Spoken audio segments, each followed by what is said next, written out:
Hola, ¿qué tal, chicos? Espero que se encuentren muy bien. En este momento vamos a hablar de Carlos Marx, ¿cierto? Un personaje que tiene un pensamiento que debe tender hacia la revolución, es decir, que su doctrina política es hacia la praxis revolucionaria. Vamos a hablar un momento sobre lo que él habla del materialismo dialéctico, ¿sí? Y ese materialismo dialéctico primero pasa de un materialismo que él denomina materialismo histórico para llegar a un materialismo dialéctico. Bien, este señor Carlos Marx es un gran personaje, es una gran persona en su sentido filosófico porque él lo que pretende alcanzar, lo que pretende buscar es de que, primero, de que todo lo que existe en el universo es puramente material y como ya lo mencioné, su filosofía política es llegar a una práctica, a una praxis de la revolución y él lo que pretende con su filosofía en criticar, de pasar del capitalismo al comunismo, lo que él pretende es crear una sociedad de hombres libres e iguales. ¿Sí? Entonces vamos a hablar un poco de este señor en cuanto a ese materialismo histórico y que pasa a un materialismo dialéctico. Eh, Crea una contribución a la crítica de la economía política. ¿Sí? En esta obra que él establece, hace una contribución o una crítica a la economía política. Bien, él habla de ese materialismo histórico, pero entiendas el materialismo histórico de la siguiente manera. No es la conciencia de los hombres la que va a determinar el ser, ¿sí? Sino que es al contrario, es decir, su ser social, ojo que aquí ya le está agregando un término social, el que va a determinar la conciencia, es decir, lo que está a su alrededor, todo el contexto como tal de ese ser viviente, es lo que va a entrar a determinar su conciencia, ¿sí? Puede ser que una conciencia sea buena o puede ser que una conciencia sea mala, pero todo depende de ese ser social, es decir, de ese contexto en el que él se está moviendo, ¿sí? No es, como se mencionaba anterior, que la conciencia es la que determina el ser, sino que es prácticamente ese ser social, lo que va a determinar su conciencia. ¿Qué quiere decir esto? Pues prácticamente él se va a preguntar que cuál es la relación que existe entre ser y conciencia, ¿sí? ¿Cuál es la relación que existe?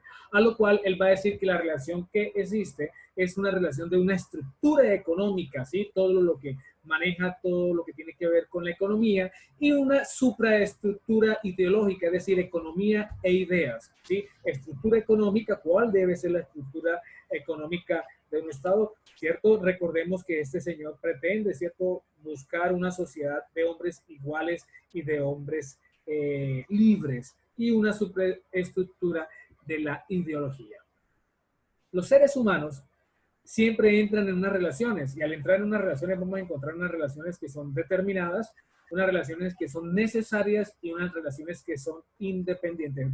Determinadas porque obviamente van a determinar algo, ya sea un beneficio, ¿sí? Necesarias porque obviamente hay una obligación, más que obligación es algo que se debe hacer, ¿sí? Y unas relaciones independientes, o sea, ni suman ni restan. Todo esto, ¿por qué? Porque está a partir de su propia voluntad. Es decir, el ser humano con su propia libertad es el que establece esas relaciones, ya sean determinadas, ya sean necesarias o ya sean independientes. Al mismo tiempo, estos seres humanos, ¿sí?, mantienen unas relaciones de producción. Vemos que aquí Carlos Marx nos plantean de que el ser humano, para poder subsistir, y hablando del proletariado, obviamente las personas que venden su fuerza al trabajo para poder subsistir, al relacionarse, obviamente están haciendo una relación de producción.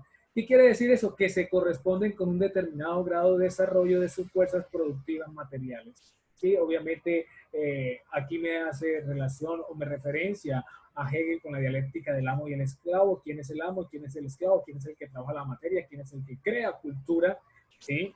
Obviamente aquí Carlos Marx, influenciado por obviamente Hegel, por Engels, por Feuerbach, nos va a hablar sobre de que estas relaciones de producción son determinadas a partir de unas fuerzas de producción de esos materiales. Entre el hombre más trabaje, pues obviamente tiene que producir más a este sector privado que es el que crea la burguesía.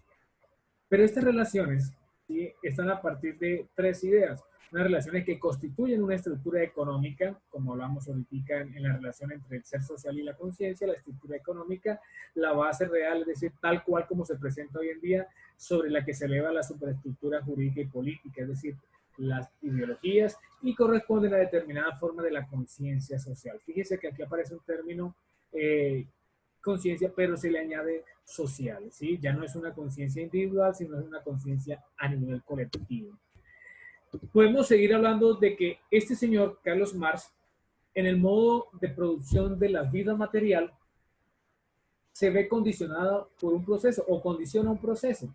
¿Qué proceso va a condicionar? Bueno, este señor le va a apostar, ¿sí?, a un condicionamiento social, a un condicionamiento político y a un condicionamiento espiritual, ¿sí? Obviamente espiritual, ya habíamos hablado en una videoclase anterior de que la religión es el opio del pueblo, es decir, que esto significa que la religión es usada por las clases dominantes como un instrumento para controlar al pueblo, para darle un alivio, para ofrecerle un sentido a sus padecimientos, para mantenerle un mundo ilusorio, o en su defecto la religión le ofrece al ser humano la promesa de una vida eterna. La religión es el opio del pueblo, la parte política y la parte social.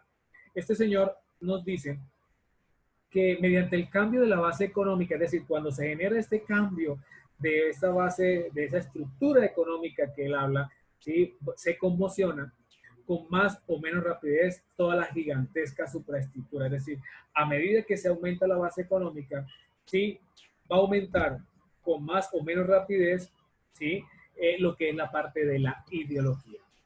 Entonces, estos seres humanos que para algunos en este tiempo eran considerados como unos obreros, por no decirle que esclavos, estos seres humanos tienen tres características importantes. Primero, que se debe distinguir de los animales porque obviamente se tiene su religión, se tiene su conciencia y se debe distinguir por lo que se quiera, ¿sí? Ya cuando hablamos por lo que se quiera puede ser aspectos políticos, en fin. Al distinguirse, pues los seres humanos al distinguirse comenzaron a producir sus propios medios de subsistencia, es decir, se empieza a dar una distinción de quién es quién, qué hace, qué produce y cuánto obviamente le genera de ganancia. Lo que son los individuos depende de las condiciones materiales de su producción. ¿Quién es un individuo? Pues lo que tenga su capacidad de producción. Si usted tiene bastante, pues obviamente deberá ser o será más reconocido, y si obviamente no tiene una condición de materiales de producción, pues obviamente no será reconocido. Y se llega a una máxima que este señor plantea, Carlos Marx, que dice que los seres humanos, es decir, la esencia del hombre, reside o está establecida en su actividad productiva. Es decir, si usted no produce, usted no es nadie. Todo esto, sí, la capacidad de distinguirnos de los animales, la capacidad para subsistir o para crear productos para poder subsistir, las condiciones materiales de producción y que la relación del hombre es una relación de esencia, de actividad productiva, va a estar en torno a, bueno, la historia plantea una auténtica y algo fundamental que es lo de los individuos reales, es decir, cuál es la condición, cuáles son las necesidades propias del individuo, y esta historia a lo largo del tiempo se ha ido mostrando. Nos hablan de unas acciones de transformación, y esas acciones de transformación, es decir, me va a generar a mí una transformación de mi entorno, de la naturaleza, ¿sí? Y al mismo tiempo, cuando se transforma la naturaleza, también se deben transformar las condiciones materiales de vida, ¿sí? La historia va a estar enmarcada en unas consecuencias, y las consecuencias son de la conciencia y las ideas, ¿sí? Esta historia maneja la conciencia del ser humano, y al manejar la conciencia cambia su mentalidad, cambian las ideas, transforma la naturaleza y transforma las condiciones materiales de la vida en que se encuentra este ser humano. Carlos Marx y Engels, ¿sí?, aportan la siguiente idea. Dicen que las ideas dominantes de una época, en este tiempo la burguesía, siempre han sido únicamente las ideas de una clase dominante, es decir, quien tiene la potestad o quien tenía la potestad en ese entonces era la burguesía, porque era la que tenía la propiedad privada, y la burguesía prácticamente era quien establecía estas normas. Entonces aquí vemos el cambio o el paso que hay del materialismo histórico, es decir, de la conciencia, la transformación de la naturaleza, al materialismo dialéctico. Entonces la dialéctica del amo y el esclavo que hablaba Hegel, ¿sí? Y que obviamente Marx le reflexiona, le apoya y le critica, pues obviamente va a estar enmarcada a partir de tres ideas este materialismo dialéctico. La primera, obviamente, que sirve de la dialéctica de Hegel, es decir, de las ideas, de la capacidad del hombre de producir cultura, de hacer trabajo. La segunda es que cada momento de la historia va a engendrar o va a crear unas contradicciones en su interior. Es decir, hay un lapso de tiempo y ese lapso de tiempo vienen unas ideas de atrás y al haber una nueva idea siempre va a chocar. Por eso decimos que toda idea nueva va a generar una desestabilidad momentánea mientras se adaptan al nuevo pensamiento. Y obviamente la tercera dice que sostiene Hegel que dicha ley de desarrollo histórico implicará inevitablemente el paso de la sociedad capitalista a la sociedad comunista. Entonces aquí ya vemos de una sociedad capitalista, es decir, de unos cuantos tenían el poder, unos cuantos tenían la capacidad de producción, a una sociedad comunista, es decir, donde todo el mundo debe tener las mismas condiciones de ser libres, debe haber alguna igualdad, ¿cierto? Con el consiguiente final, es decir, se acaba lo que es la explotación y la alienación, es decir, el desprendimiento de ese ser hacia el trabajo. Bien, en eso consistía ese materialismo dialéctico que plantea Karl Marx, ¿cierto? Y que obviamente nos debe ayudar a nosotros. Entonces hay algo que resaltar acá, y es que la esencia del hombre reside en su actividad productiva. ¿Sí? Es decir, el hombre, a medida que haga producción, ¿sí? Obviamente quien hace la producción es el esclavo, es el obrero, pues obviamente se mostrará quién es y qué hace.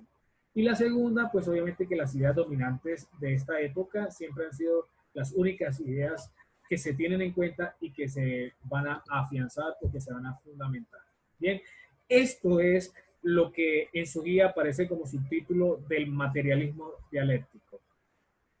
Bien, recordemos que para Carlos Marx es muy importante, ¿sí? De que exista una sociedad con valores, una sociedad, perdón, con igualdad, con una sociedad que tengan algunas condiciones de libertad, que exista un pensamiento revolucionario, una praxis revolucionaria. Bien, nos veremos en una próxima videoclase y espero que se encuentren muy bien. Chao, chao.